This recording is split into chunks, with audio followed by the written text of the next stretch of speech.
Programa Sociedade Solidária de Volta, na edição de hoje falando sobre a inclusão dos jovens e das pessoas com deficiência no mercado de trabalho, conversando com a gestora do IOS, o Instituto da Oportunidade Social, Kelly Lopes. No bloco anterior, a gente já falava sobre a realidade, especialmente da Lei do Aprendiz, e esse bloco ficamos com o compromisso de falar, então, a respeito da inclusão das pessoas com deficiência. O Brasil, de acordo com dados da Organização Mundial da Saúde, tem 10% da sua população com alguma deficiência. Quando a gente olha para a realidade, por exemplo, das empresas onde trabalhamos, dos locais que frequentamos, vemos que essa não é a realidade visível, pelo menos. 1 a cada 10 pessoas que a gente deveria ver nesse espaço deveria ter alguma deficiência, e isso não acontece. Por outro lado, a lei de cotas que foi criada no Brasil justamente para conseguir reduzir essa desigualdade não tem sido cumprida efetivamente por todas as empresas, até por circunstâncias sociais mais amplas. Dentro da sua experiência nesse mercado, quais são então as dificuldades para a gente conseguir fazer com que essa lei, criada com um propósito nobre, se torne realidade para todas as empresas? Falando de uma forma simples, a pessoa com deficiência ela tem 3 opções de ingressar no mercado de trabalho, né? Primeiro, a empresa fazendo hunting, então buscando profissionais capacitados, aí isso independe se ele tem deficiência ou não tem deficiência, é uma vaga específica de negócio que busca alguém com uma graduação ou com um conhecimento específico. Então, essa é a primeira. Termo em inglês, significa caçada, né? Isso. Como você caça profissionais mais qualificados para ocupar postos-chave em organizações, por exemplo. Isso mesmo. Então, essa seria a primeira porta. A segunda e a terceira porta, a gente está falando de parcerias com instituições sociais de uma forma geral, que trabalham especificamente para deficiências. Então, por exemplo, uma entidade que trabalha apenas com deficientes visuais. Então, ela já tem um conhecimento e toda uma experiência sobre aquele negócio e que ela pode, junto com a empresa, desenvolver um ambiente de trabalho onde eles consigam trabalhar em parceria. Então, a gente precisa das duas coisas. A gente precisa da empresa com a disponibilidade desta oportunidade, aceitando uma pessoa com uma deficiência específica e buscando esse conhecimento na entidade. E do outro lado, a gente precisa a entidade fomentando esse público e despertando o interesse para que ele vá para as empresas. E a terceira, as empresas buscam pessoas com deficiência disponíveis no mercado de trabalho. Quem são essas pessoas que estão disponíveis hoje? De uma forma geral, são pessoas sem qualificação profissional ou sem experiência.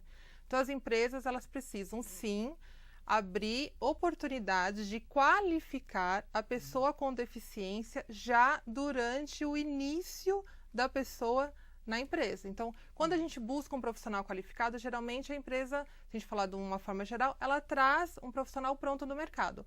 Negócios específicos já buscam um profissional e qualificam um profissional, independente se é com deficiência ou sem deficiência. O que a gente está dizendo? Que a pessoa com deficiência também vai precisar de uma qualificação inicial já nos primeiros dias da empresa. Isso é uma realidade hoje, essa é uma possibilidade dessas pessoas estarem ingressando no mercado de trabalho. Quer dizer, a grande dificuldade é, essas pessoas muitas vezes não tiveram, no momento que seria ideal, as oportunidades educacionais e até profissionais. Então agora a empresa tem que ajudá-las a começarem do zero. É verdade. Se a gente falar da lei de cotas, a lei de cotas tem hoje 22 anos.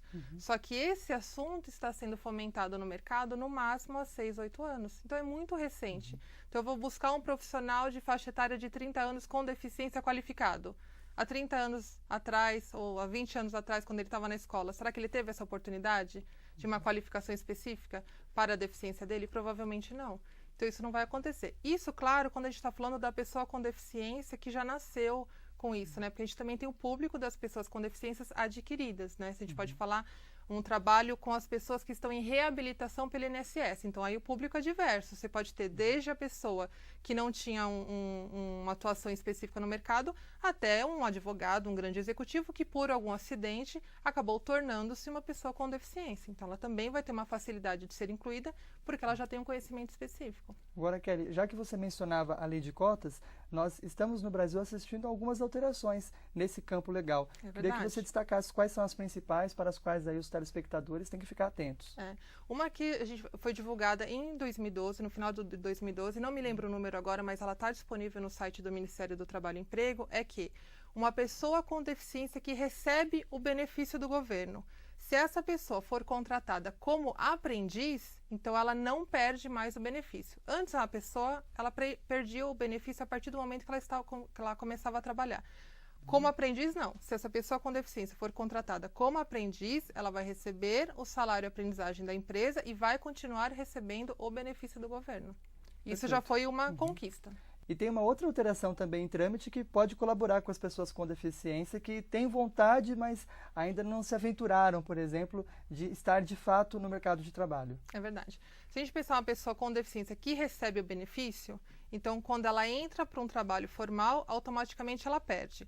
Uma pessoa com deficiência, a cada 2 anos, esse benefício ele é revisado. Então, o que está sendo formulado para ser alterado na lei? Que a cada 2 anos, ela pode acompanhar a revisão do benefício. Então, por exemplo, a pessoa recebia o benefício, entrou no mercado de trabalho, ela suspendeu o benefício temporário. Nesse prazo de 2 anos, ela pode pedir uma nova revisão. Quer dizer que mesmo que ela saia da empresa neste período, ela pode abrir um processo para reaver o benefício. Então, isso também está em trâmite de desenvolvimento.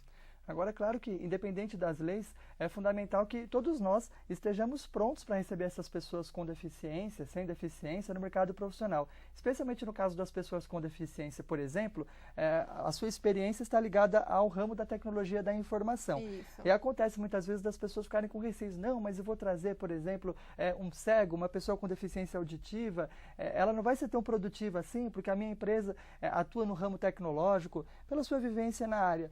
A solução, o que você diria para um empresário, por exemplo, que pode pensar isso nesse momento? A solução, sim, e o que ele tem que trazer junto com esse público? Ferramentas, né? Então, assim, todo profissional, dentro do segmento que ele atua, também independente de ter ou não deficiência, ele precisa de ferramentas para trabalhar. Se o cara é um profissional, ele é um engenheiro, ele precisa de uma ferramenta específica para ele desenvolver projetos. Então, quando a gente fala de uma pessoa que é um deficiente visual total, por exemplo, ele possui hoje algumas ferramentas de software e de direcionamento na empresa que estão disponíveis, que não são caras, hoje é uma coisa que é comum no mercado, que a empresa pode trazer como recurso. Só pegando esse gancho, falando do deficiente visual total, eu ouço bastante as empresas falando assim, mas eu vou ter que colocar piso tátil na minha empresa inteira. Não vai, não é necessário. O piso tátil ele é necessário em locais onde pode acontecer um acidente, então na beirada do elevador, da escada. Durante a empresa, as pessoas com deficiência visual, elas precisam de um acompanhante que mostre o espaço dali de 1 a 2 semanas, elas se acostumam, a partir dali elas andam sozinhas. Então é um investimento que às vezes o empresário tem receio também por falta de conhecimento, mas quando ele cria a oportunidade, ele percebe que há sim uma solução e que isso não é um custo inviável. E ainda, falando da pessoa com deficiência visual, hoje são as pessoas que têm melhor graduação. Tá? As empresas, melhor formação. As empresas deixam, às vezes, de contratar por receio de como lidar com o profissional e perdem essa oportunidade, porque essas pessoas são as que estão tendo melhores qualificações de graduação nas escolas e faculdades. No caso da experiência do iOS, por exemplo, eles trabalham com software de gestão de processos. Então, mesmo um software como esse, é possível uma pessoa com deficiência visual conseguir manusear com facilidade? Quais são as ferramentas que são trabalhadas? É possível porque hoje, independente dos softwares que as empresas fomentam de negócio, tem um software de leitor de tela. O que é mais utilizado hoje, que a gente percebe, é o Virtual Vision. Então, é um software que ele faz a leitura da tela e vai passando as informações para a pessoa com deficiência visual. Vou dar um exemplo. Já tive... vamos falar do cego, né? A gente já teve o cego na equipe. No começo, eu pensei, nossa, como é que ele vai trabalhar com uma planilha Excel? E ele trabalha, posso arriscar a dizer que quase com a mesma velocidade de um outro profissional, porque a partir do momento em que ele se torna capaz de utilizar o software de leitor de tela, isso é automático. Bom, Kelly, agradecemos pela sua presença no programa Sociedade Solidária hoje.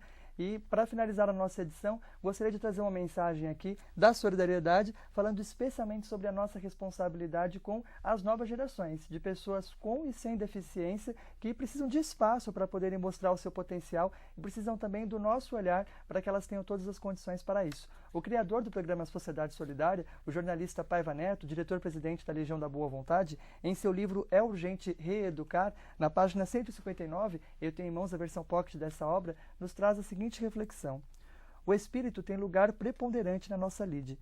Entretanto, na preparação de jovens e adultos para a subsistência neste mundo material de tecnologia jamais vista e, paradoxalmente, nos dias de hoje, tão instável para os que labutam pelo futuro próprio, devemos levar na mais alta consideração que os educandos têm de ser com eficiência qualificados para a exigente demanda do acirrado mercado atual de trabalho. E mais, de tal maneira que não persigam um caminho que a profissão para a qual se aprontaram não mais exista ao fim do curso.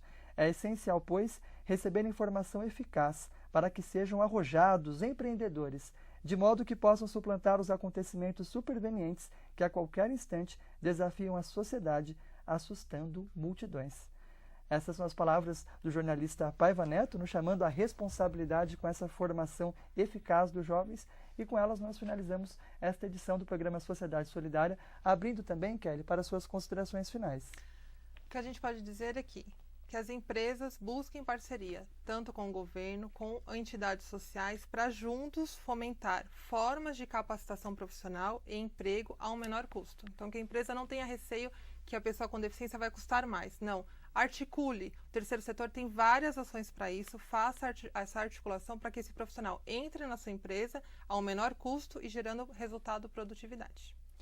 Mais uma vez agradecemos pela sua presença aqui hoje. O programa Sociedade Solidária conversou com a gestora do IOS, o Instituto da Oportunidade Social, Kelly Lopes. Esse assunto é muito amplo e nós voltaremos a falar sobre ele em nossas próximas edições.